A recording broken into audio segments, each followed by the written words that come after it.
जनाब स्पीकर इन्हनि खे ॻाढ़ा मिर्च विझ। जनाब स्पीकर ये मुझे वीडियो ते जेके ॿ स्क्रीन शॉट ॾिसी रहिया हो ही मुहाजिरनि जो जेको पार्टी आहे उन्हनि जा निहायत अहम ज़िम्मेदार अॻुवाणनि जा बयान आहिनि। जनाब स्पीकर हिकिड़ो चए थो त असांखे पंहिंजो आख़िरी जंग सिंधियुनि ख़िलाफ़ विड़णो आहे, हक़ जो जंग। जनाब स्पीकर कहिड़े हक़ जो ॻाल्हि करे रहिया आहिनि? छा असां इन्हनि खां पाड़े में इन्हनि खां अॻु लस्सी वठी ईंदा आहियूं, इन्हनि लाइ लस्सी न बचंदो आहे छा? जनाब स्पीकर असां इन्हनि खे कमंद जो जूस ऑफर न कंदा आहियूं। आख़िर कहिड़े हक़ जो ॻाल्हि करे रहिया आहिनि जनाब स्पीकर? एतिरो बुग़्ज़ हिकु सिंधीअ सां छो? जनाब स्पीकर इन्हनि जूं मायूं जॾहिं ॻोरारियूं थींदियूं आहिनि इस्पताल मां इन्हनि जो ऑपरेशन करे इन्हनि जो ॿार कढंदा आहिनि जनाब स्पीकर। इहो बि सिंध जे इस्पतालनि मां। जनाब स्पीकर इहे नौकरियूं कंदा आहिनि, इन्हनि खे जेको पगार मिलंदो आहे उहो सिंध जे बजट मां मिलंदो आहे। जनाब स्पीकर तव्हां ॿियो स्क्रीन शॉट ॾिसो, हुन में हिकु मुहाजिर अॻुवाण चए थो त सिंधियुनि में दम ई कोन्हे। चो अबा असां में दम छो कोन्हे? असां गोगड़ू पालिक न खाईंदा आहियूं छा?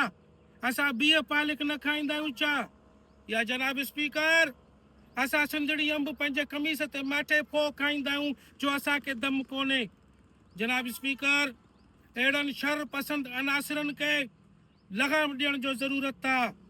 ऐं जनाब स्पीकर मां तव्हांखे ॿुधाईंदो हलां, तारीख़ी तौर, सकाफ़ती तौर या रहणी कहणी तौर सिंध सिर्फ़ु सिंधियुनि जी मिल्कियत आहे।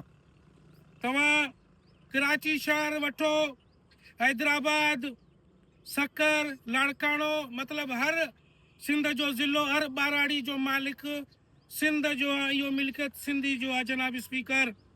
ऐं जनाब स्पीकर आख़िर में मां शाबाश ॾियां थो सिंधी नौजवान खे जेको सोशल मीडिया ते मुहाजिरनि जा छोकिरा, मुहाजिरनि जा नौजवान या मुहाजिरनि जो जेको जेनज़ी आहे उहे सिंधियुनि ख़िलाफ़, सिंध ख़िलाफ़ ग़लति सलत ॻाल्हाइनि था, प्रोपेगंडा कनि था। शाबाश आहे सिंधी नौजवाननि खे जेके उन्हनि खे भरपूर जवाबु ॾेई रहिया आहिनि जनाब स्पीकर।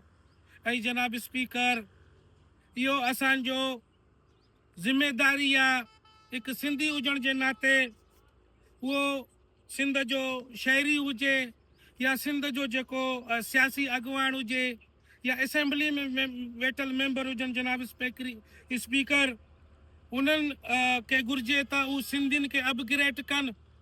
सिंध जे वॾनि वॾनि शहरनि में जहिड़ो कराची, हैदराबाद, सकर इन्हनि में सिंधियुनि खे आबाद कनि।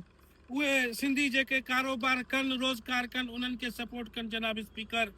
ऐं जनाब स्पीकर इन्हनि वॾनि वॾनि शहरनि में, सिंध जे वॾनि वॾनि शहरनि में जेके नवियूं आबादियूं अॼजनि थियूं, हिकु त जनाब स्पीकर मूंखे सम्झ में नथो अचे जेको सरसब्ज़ असांजूं जेके ज़मीनूं आहिनि उन्हनि खे रातो राति प्लाटिंग करे हाउसिंग सोसाइटी करे कपाइनि था। पोइ असां अन्न काथो खाऊं? ॿुधाए जनाब स्पीकर। न ॿुधाए, तूं एसी में वेठो आहे, जवाबु ॾे मूंखे जनाब स्पीकर।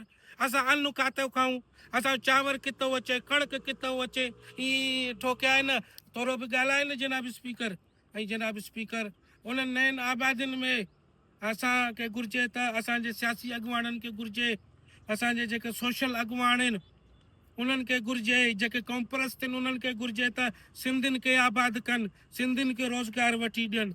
ऐं जनाब स्पीकर बसि मां एतिरो चवणु चाहींदुसि, ख़ुदा रा रहम कयो असां ते, रहम कयो। न गर्मी में असां वटि रोज़गार आहे, न सियारे में असां वटि रोज़गार आहे। राति थींदो असां मिर्ची पकोड़ा खाईंदा आहियूं, टिकी पकोड़ा खाईंदा आहियूं।